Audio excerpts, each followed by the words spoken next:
Hello students, today we are going to discuss next part of the activity sheet 5 for the class 9th.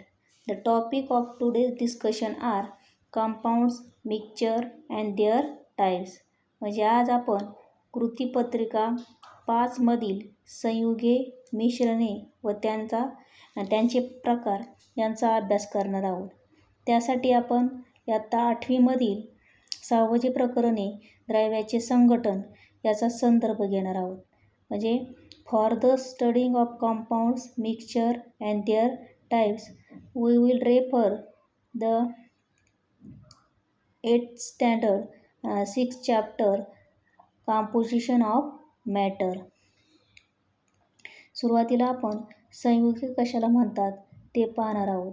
संयुगे कशी तयार होत असतात तर संयुग जे असतात ते दोन किंवा दोनापेक्षा जास्त मूलद्रव्ये एकत्र येऊन तयार झालेले असतात आणि संयुगाचे जे गुणधर्म असतात ते त्याच्या घटक मूलद्रव्यांच्या गुणधर्मापेक्षा पूर्णपणे वेगळे असतात. म्हणजे संयुग ज्या काही मूलद्रव्यांपासून तयार झालेले असतात त्या मूलद्रव्यांचे गुणधर्म आणि संयुगाचे गुणधर्म हे पूर्णपणे वेगळे असतात. आता त्याचं उदाहरण जर द्यायचं झालं तर पाण्याचं उदाहरण आपण घेऊ.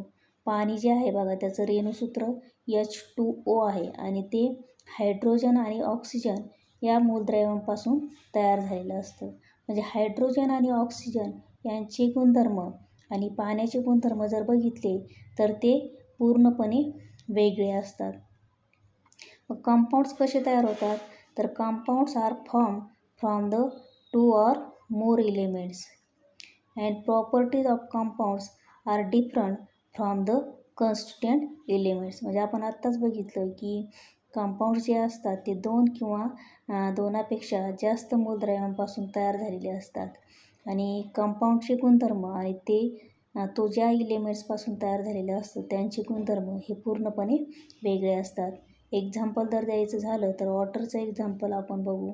वॉटर जे त्याचा मॉलिक्युलर फॉर्म्युला जर सांगायचं झाला तर H2O हा त्याचा मॉलिक्युलर फॉर्म्युला आहे and water is form from hydrogen and oxygen. मग हायड्रोजन आणि ऑक्सिजन हे जे एलिमेंट्स आहेत त्यांचे प्रॉपर्टीज आणि त्यापासून तयार झालेलं वॉटर H2O याच्या ज्या प्रॉपर्टीज असतात त्या पूर्णपणे कशा असतात डिफरंट असतात. त्यानंतर आपल्याला बघायचं आहे संयुगाचे प्रकार. संयुगाचे 2 प्रकार पडतात, सेंद्रिय संयुगे आणि असेंद्रिय संयुगे. मग सेंद्रिय संयुगे कशाला म्हणायची तर काही संयुगे अशा असतात बघा त्यांना तीव्र उष्णता दिली की त्यांचा हवेतील ऑक्सिजनबरोबर संयोग होतो आणि वायू पदार्थ तयार होतात. पण त्या संयुगाचं जर पूर्ण ज्वलन झालं नाही तर पाठीमागं काळ्या रंगाचा अवशेष शिल्लक राहत असतो. अशा संयुगांना सेंद्रिय संयुगे असं म्हटलं जात असतं. कशाला म्हणायचं सेंद्रिय संयुगे किंवा ती कशी तयार होतात तर काही संयुगांना तीव्र उष्णता दिल्यानंतर त्यांचा हवेतील ऑक्सिजनबरोबर संयोग होऊन वायुरूप पदार्थ तयार होतात. पण त्यांचं जर ज्वलन झालं नाही तर पाठीमागं काळ्या रंगाचा अवशेष शिल्लक राहतो की ज्याला कार्बन असं म्हटलं जात असतं. मग सेंद्रिय संयुगाची उदाहरणं सांगायची झाली तर कर्बोदके, प्रथिने, हायड्रोकार्बन्स. मग हायड्रोकार्बन्समध्ये जर सांगायचं झालं तर त्याच्यामध्ये पेट्रोल येतं बघा, आपला स्वयंपाकाचा जो गॅस आहे त्याचा समावेश होत असतो. त्यानंतर कापूर, साखर, ग्लुकोज, युरिया हे काही ऑर्गेनिक सेंद्रिय संयुग आहेत. आणि संयुगाचा दुसरा प्रकार आहे असेंद्रिय संयुगे. मग असेंद्रिय संयुगे कशाला म्हणतात तर ज्या संयुगांना तीव्र उष्णता दिल्यानंतर त्यांचं अपघटन होतं आणि पाठीमागे अवशेष शिल्लक राहत असतो त्याला असेंद्रिय संयुगे असे म्हणतात. त्याचे उदाहरणं जर द्यायचे झालं तर मीठ, सोडा, गंज, मोरसूद आणि चुनखडी ही काही असेंद्रिय संयुगाची उदाहरणं आहेत. आपण कंपाऊंड्स कशाला म्हणतात ते बघितलं. त्यानंतर आपल्याला टाईप्स ऑफ कंपाऊंड्स बघायचे आहे. There are 2 types of compounds. First is organic compound and second is inorganic compounds. मग ऑर्गॅनिक कंपाऊंड्स कशाला म्हणायचं, तर organic compounds when organic compounds are heated, then they react with oxygen which is present in air and they form the gaseous substance. But if their combustion is not completed, then black color residue remains behind. That compounds are known as organic compounds. Organic कंपाऊंडचे जर example द्यायचे झाले तर carbohydrates, proteins, हायड्रोकार्बन्समध्ये मग आपल्याला petrol, cooking gas यांचे example सांगता येतील. त्यानंतर कॅम्फर, शुगर, ग्लुकोज, युरिया ही काही ऑर्गॅनिक कंपाऊंड्स आहे. कंपाऊंडचा दुसरा टाईप आपल्याला बघायचा आहे इनऑर्गॅनिक कंपाऊंड, की ज्याला असेंद्रिय संयुगे असं म्हटलं जात असतं. मग असेंद्रिय संयुगे कशाला म्हणायचं, तर compounds that decomposes on strong heating to leave a residue behind is known as inorganic compounds. म्हणजे अशी कंपाऊंड्स की ज्यांना स्ट्रॉंग हिटिंग केल्यानंतर, तीव्र उष्णता दिल्यानंतर त्याचं डिकम्पोजिशन घडून येत असतं, अपघटन घडून येत असतं. अँड आफ्टर स्ट्रॉंग हिटिंग ते रेसिड्यू रिमेन्स बिहाइंड, म्हणजे काही अवशेष पाठीमागे शिल्लक राहत असतात. अशा कंपाऊंड्सला इनऑर्गॅनिक कंपाऊंड असं म्हटलं जात असतं. मग त्याचे एक्झाम्पल जर द्यायचे झाले तर कॉमन सॉल्ट, सोडा, रस्ट, ब्ल्यू व्हिट्रिऑल, लाईमस्टोन हे त्याचे काही उदाहरणं आहेत. म्हणजे आपलं मीठ, खाण्याचं मीठ आहे, सोडा आहे, गंजा असतो लोखंडावरचा तो सुद्धा इनऑर्गॅनिक कंपाऊंडमध्ये येतो. ब्ल्यू व्हिट्रिऑल म्हणजे मोरचूद म्हणतात त्याला, लाईमस्टोन म्हणजे चुनखडी, हे काही असेंद्रिय संयुगाचे एक्झाम्पल आहे. आता या ठिकाणी तुम्ही जर बघितलं तर आपल्याला एक ॲक्टिव्हिटी दाखवलेली किंवा 2 फिगर दाखवलेले आहेत बघा. साखर आणि मीठ यांना उष्णता दिल्यावर काय बदल होतो ते त्या ठिकाणी दाखवलेलं आहे. पहिल्या आकृतीमध्ये जर बघितलं तर 2 ज्या वाट्या आहेत बघा, त्या 2 वाट्यामध्ये पहिल्या वाटीमध्ये साखर घेतलेली आहे आणि दुसऱ्या वाटीमध्ये मीठ घेतलेलं आहे. त्यांना उष्णता दिलेली आणि दुसऱ्या आकृतीमध्ये बघा उष्णता दिल्यानंतर त्यांच्या रंगामध्ये काय बदल झाला आहे ते दाखवलेलं आहे. आता दुसऱ्या आकृतीमधली जी पहिली वाटी बघा त्याच्यामध्ये आपल्याला ब्लॅक कलरचा असा काळ्या रंगाचा पदार्थ हा दिसतो आहे आणि दुसऱ्या वाटीमध्ये पांढरा रंग जो आहे मिठाचा तो तसाच राहिल्याचा आपल्याला बघायला मिळत असतो. म्हणजे साखरेला जर उष्णता दिली तर पाठीमागं काळ्या रंगाचा पदार्थ शिल्लक राहतो आणि मिठाला जर उष्णता दिली तर त्याच्या रंगामध्ये कोणताही बदल होत नाही. मग त्यावरून आपण ओळखू शकतो बघा साखर आणि मीठ हे कोणत्या प्रकारच्या संयुगामध्ये येतं. तर साखरेला उष्णता दिल्यानंतर काळ्या रंगाचा पदार्थ पाठीमागं शिल्लक राहिला म्हणजे तो साखर कोणतं संयुग आहे, तर सेंद्रिय संयुग आहे आणि मिठाच्या रंगामध्ये कोणताही बदल झालेला नाही. अवशेष शिल्लक आहे पण त्याच्या रंगामध्ये कोणताही बदल झालेला नाही. म्हणून मीठ जे आहे ते असेंद्रिय संयुग आहे हे आपल्याला यावरून लक्षात येत असतं. Changes in sugar and common salt after heating.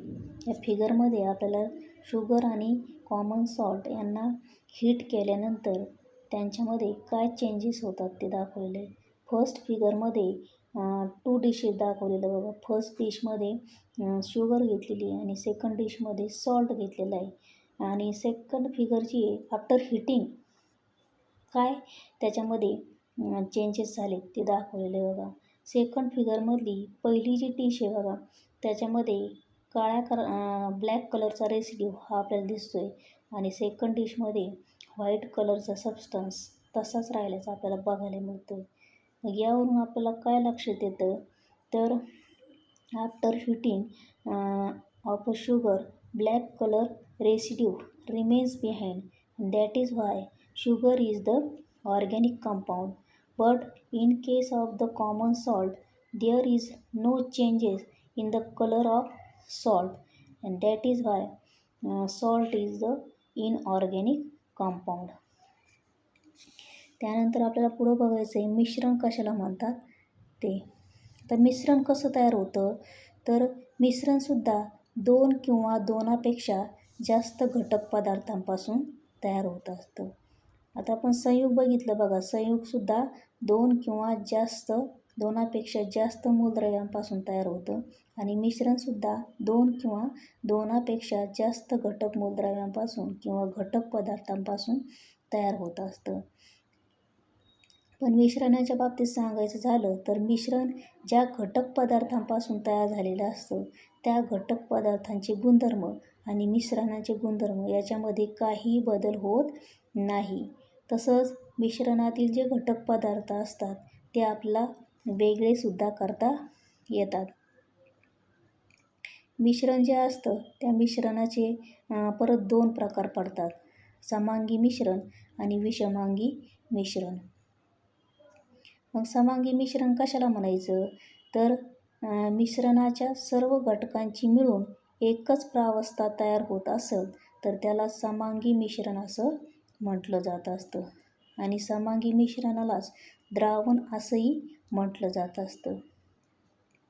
म्हणजे जे मिश्रण दोन किंवा दोनापेक्षा जास्त घटक पदार्थांपासून तयार झाल्यानंतर त्याची एकच प्रावस्था तयार होत असेल तर त्याला समांगी मिश्रण असं म्हटलं जात असतं. त्याचं उदाहरण जर द्यायचं झालं तर साखरेचं पाणी, मिठाचं द्रावण.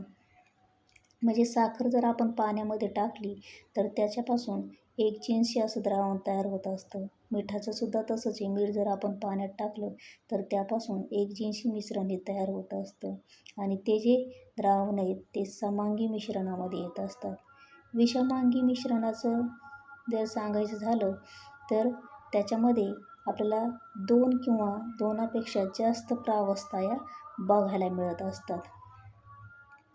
त्याचं उदाहरण जर द्यायचं झालं तर आणि माती आणि साखर यांचं मिश्रण किंवा पाण्यामध्ये जर आपण लाकडाचा भुसा टाकला तर त्यापासून तयार होणारं जे मिश्रण असतं ते विषमांगी मिश्रणामध्ये येत असतं.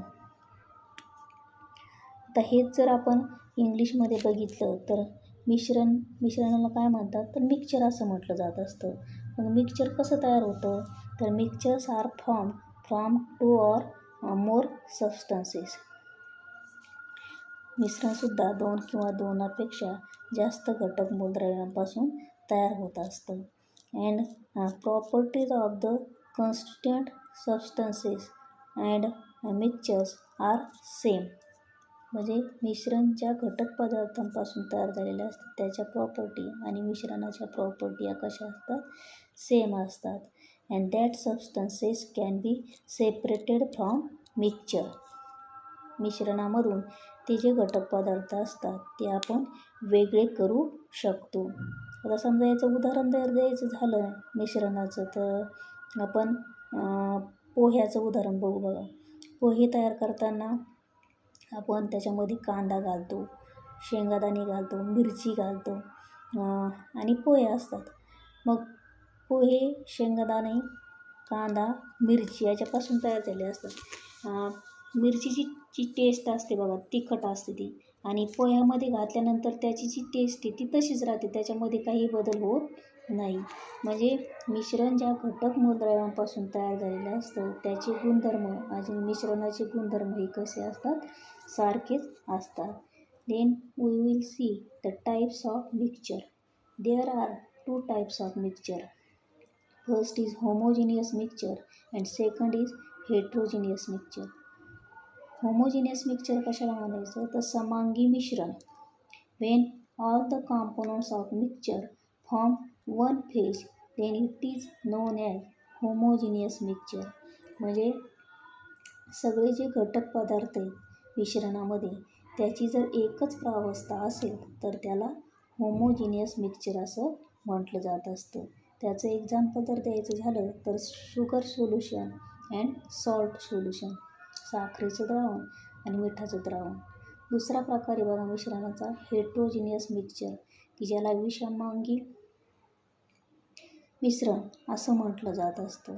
मग हेट्रोजिनियस मिक्सचर कशाला म्हणायचं when the components of mixture are distributed into 2 or more phases then it is known as the heterogeneous mixture. म्हणजे मिश्रणातील 2 किंवा अधिकचे घटक पदार्थ असतात त्याच्यापासून जर जास्त प्रावस्था तयार होत असतील तर त्याला विषमांगी मिश्रण असं म्हटलं जात असतं. त्याचं एक्झाम्पल जर द्यायचं झालं तर mixture of sugar and soil, साखर आणि माती यांचं मिश्रण. Mixture of sand and water, वाळू आणि पाणी यांचं मिश्रण. किंवा आपण दुसरं एक्झाम्पल देऊ शकतो, mixture of sawdust and water. These are the examples of heterogeneous mixture. तर या ठिकाणी आपण मिश्रणाचा जो दुसरा प्रकार बघितला होता विषमांगी मिश्रण, त्या विषमांगी मिश्रणाचे परत 2 प्रकार पडतात बघा, की ज्यातला पहिला प्रकार आहे त्याला निलंबन म्हटलं जातं आणि दुसरा जो आहे त्याला कलील असं म्हटलं जात असतं. आता या ठिकाणी आपल्याला आकृत्या दाखवल्या आहेत बघा, निलंबन आणि कलील यातील कणांचं स्वरूप कशा प्रकारचं असतं. दुसऱ्या आकृतीमध्ये निलंबन व समांगी मिश्रण दाखवलेलं आहे आणि तिसऱ्या याच्यामध्ये कलिलाचं मिश्रण दाखवलेलं आहे.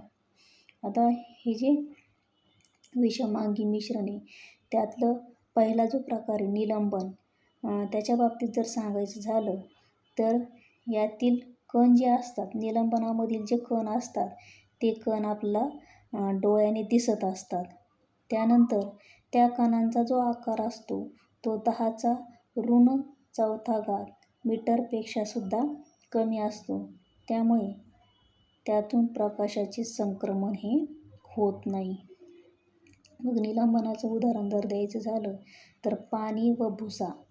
पाण्यामध्ये भुसा जर टाकलं तर त्याचं तयार झालेलं जे द्रव्यमान असतं त्याला निलंबन असं म्हटलं जात असतं. किंवा पीठ व पाणी, पाण्यामध्ये जर आपण कोणतंही पीठ टाकलं तर त्यापासून तयार झालेलं जे विषमांगी मिश्रण असतं ते निलंबनामध्ये येत असतं. विषमांगी मिश्रणाचा दुसरा प्रकार आहे कलील. तर कलिलाच्या बाबतीत जर सांगायचं झालं तर त्यामध्ये असणारे जे कण आहेत ते डोळ्यांनी दिसत नाही. का दिसत नाही तर त्या कणांचा आकार हा 10⁻⁵ मीटरपेक्षा कमी असतो. त्यामुळे ते जे कण असतात ते आपल्या डोळ्यांनी दिसत नाही. तसंच त्यातून प्रकाशाचे संक्रमण व काही प्रमाणात अपस्करण होत असतं. कलिलाचं उदाहरण जर द्यायचं झालं तर दूध, धूर, धुके, ढग हे त्यांचे उदाहरणं सांगता येतील.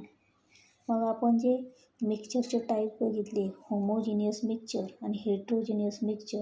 त्यातले हेट्रोजिनियस मिक्सचर जे आहे बघा they are further classified into 2 types.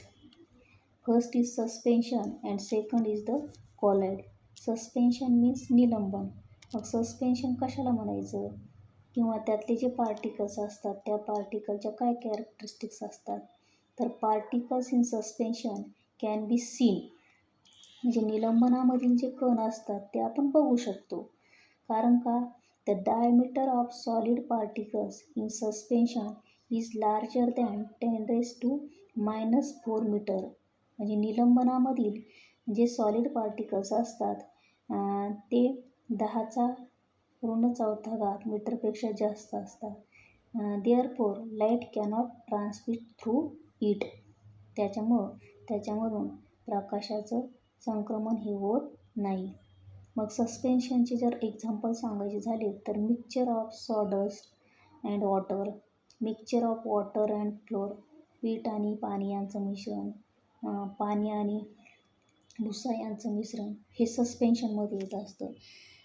Heterogeneous मिक्सचरचा दुसरा टाईप आहे कॉलाईड, की ज्याला कलील असं म्हटलं जात असतं. Particles in colloids can be seen. सस्पेन्शनमधले जे पार्टिकल्स आहेत ते आपण बघू शकत नाही बघा, पण कॉलाईड्समधले जे पार्टिकल्स असतात ते आपण बघू शकतो. कारण का the diameter of this particles is around 10⁻⁻⁵ metre. ते जे पार्टिकल्स असतात त्यांचा व्यास हा 10⁻⁵ मीटर इतका असतो. मग कॉलाईडचे जर एक्झाम्पल द्यायचे झाले तर मिल्क, स्मोक, फोग, क्लाउड म्हणजे दूध, धूर, धुके, ढग हे कलिलाची काही एक्झाम्पल सांगता येतील. अशा प्रकारे आज आपण संयुगे, मिश्रणे आणि त्यांचे प्रकार यांचा अभ्यास केला होता.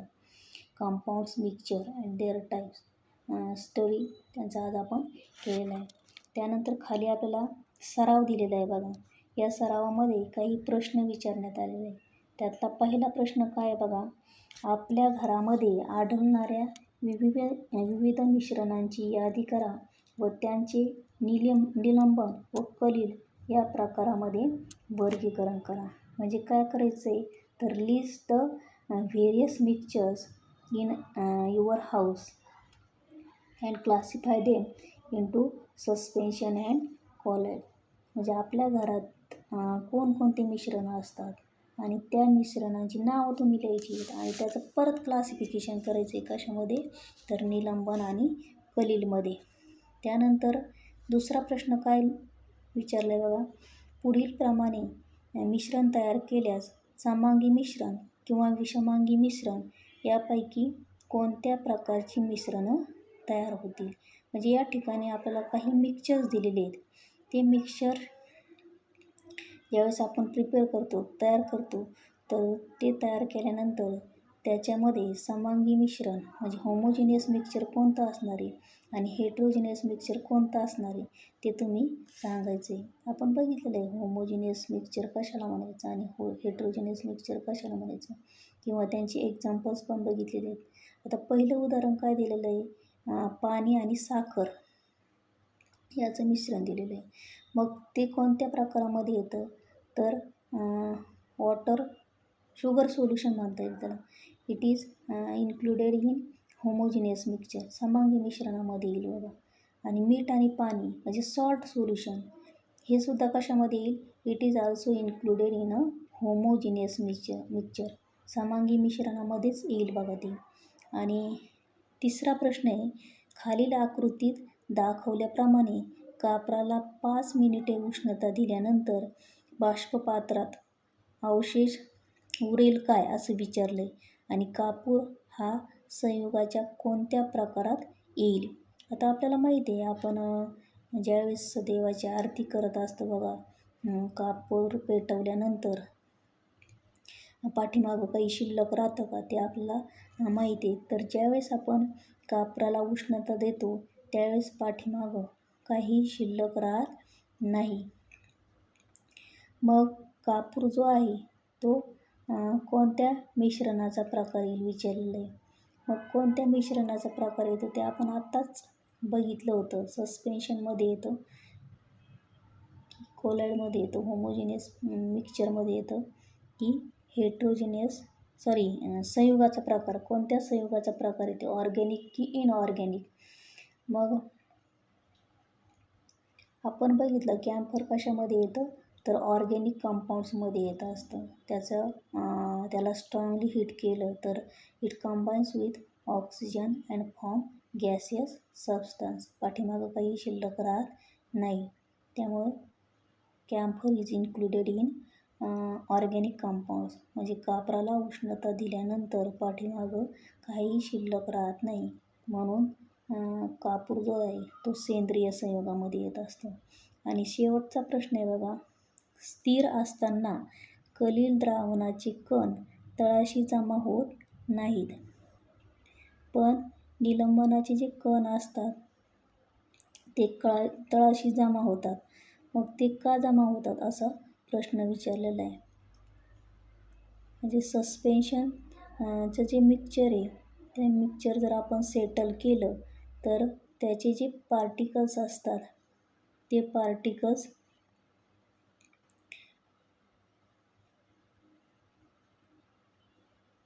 तळाशी ते पार्टिकल्स जे आहेत ते पार्टिकल्स तळाशी जमा होतात. They settles at the bottom.